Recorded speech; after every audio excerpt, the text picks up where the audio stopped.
नमस्कार। झारखंड में हेमंत सोरेन ने शपथ ले ली। वे झारखंड के फिर से लगातार दूसरी बार मुख्यमंत्री बन गए हैं, लेकिन हेमंत सोरेन का शपथ ग्रहण समारोह फीका रहा।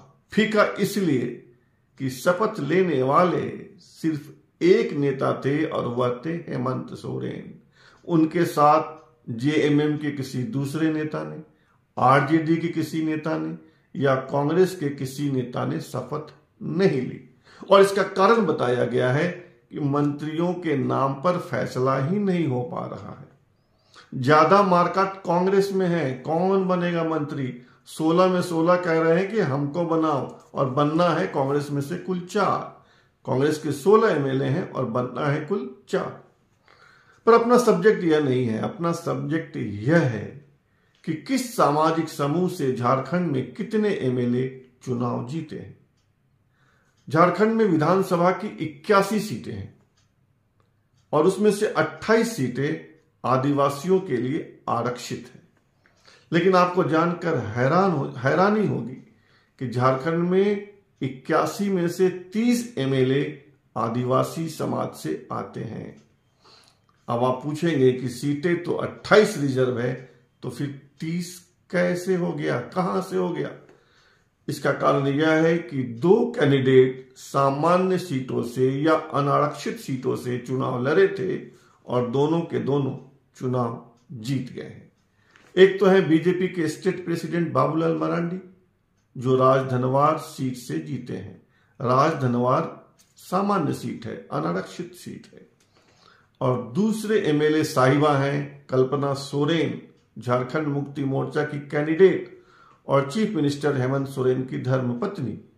वह गांडे सीट से चुनाव जीती हैं और गांडे भी अनारक्षित या सामान्य सीट है।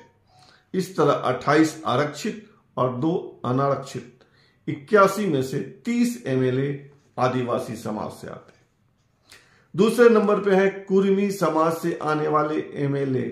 कुल 10 सीटों से कुर्मी समाज से आने वाले एमएलए जीते हैं, जिसमें से एक बहुचर्चित नाम है जयराम महतो का, जो डुमरी सीट से जीते हैं।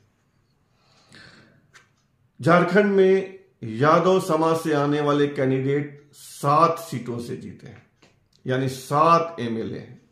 इसमें से 3 बीजेपी से हैं। कोडरमा से डॉक्टर नीरा यादव, बरही से मनोज यादव, बरकट्ठा से अमित यादव। 2 आरजेडी से हैं, एक संजय सिंह यादव हुसैनाबाद से और एक गोड्डा से संजय कुमार यादव। एक है कांग्रेस से पुरैया हाट से प्रदीप यादव और एक है जेएमएम से रविंद्रनाथ महतो। इस तरह कुल 7 एमएलए यादव समाज से आते हैं। राजपूत समाज से 8 एमएलए जीते हैं। इसमें से 2 बीजेपी से हैं, रांची से सीपी सिंह और झरिया से रागिनी सिंह। 2 कांग्रेस से हैं, बेरमो से जयमंगल सिंह और बोकारो से श्वेता सिंह। 2 जेएमएम से हैं, भवनाथपुर से अनंत प्रताप देव और बहरागोरा से समीर महंती। 1 आरजेडी से हैं, विश्रामपुर से राम नरेश सिंह और एक जेडीयू से हैं, जमशेदपुर पश्चिमी से सरजू राय। इस तरह 8 एमएलए राजपूत समाज से आते हैं। मुस्लिम समाज से सिर्फ 4 एमएलए हैं, और ऐसा इसलिए भी है क्योंकि पार्टियों ने मुसलमानों को टिकट देने में कोताही बरती। बहुत कम टिकट दिए गए थे। जो 4 एमएलए चुनकर आए हैं, चारों के चारों इंडिया ब्लॉक से हैं। एनडीए ब्लॉक से, एनडीए गठबंधन से कोई नहीं है। और जो 4 हैं उसमें 2 जेएमएम से हैं और 2 कांग्रेस से। और सबसे कमाल बात, 4 में चारों संथाल परगना से आते हैं। बाकी झारखंड के जो 4 हिस्से हैं, कोल्हान, उत्तरी छोटा नागपुर, दक्षिणी छोटा नागपुर और पलामू प्रमंडल, वहां से कोई नहीं है। तो जो 2 कांग्रेस के हैं उसमें पाकुड़ से निशात आलम और जामतारा से इरफान अंसारी।